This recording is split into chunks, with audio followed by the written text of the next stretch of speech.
Hi, it's Cassie from Cassy's Parlor.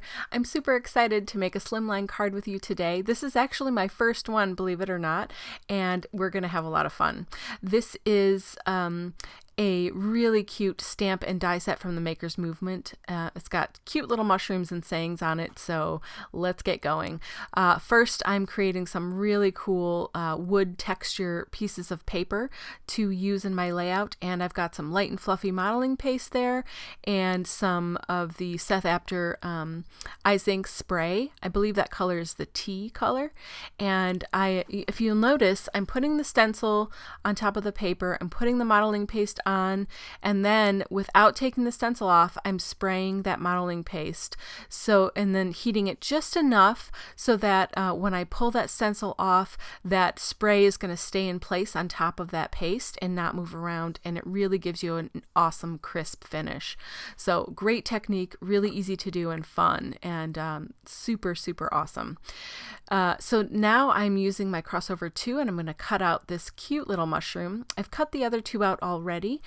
Just want to show you here the process. So I've stamped it with Pinecone VersaFine Clair ink, and so again, if you didn't notice, the stamp set comes with the dies for both of the different mushrooms and some of the other pieces as well. So that's really nice and convenient.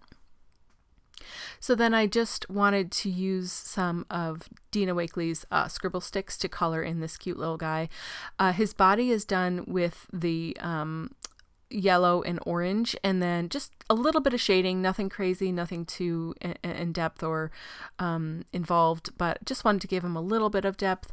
And then underneath that mushroom cap I did some orange and brown, and then the top of this mushroom has got the orange, and then I did some purple, I think it's eggplant dots in there. I just had to give it just a little bit of a bold color. That's just the way I roll. So I've colored the other two mushrooms, as you can see there, and gave them kind of different tops just to have a little bit of variety. And then I'm matting and layering the base of my slimline card. I've got some copper paper there as the base, and black to matte underneath that really pretty floral base. And then I'm just rearranging those wood pieces. Man, they're so cool. I can't wait till you see them up close at the end.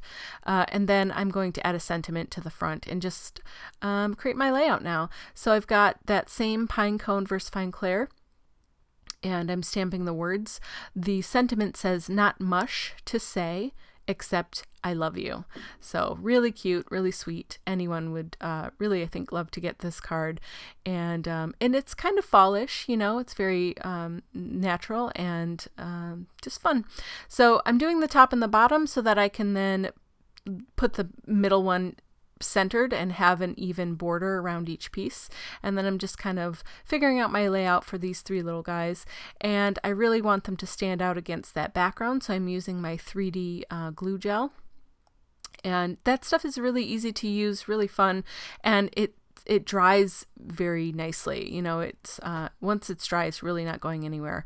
And then I'm using it as well to put the sentiment down. I didn't want those to be raised as much, but I really wanted them to stay in place, so that works very nicely.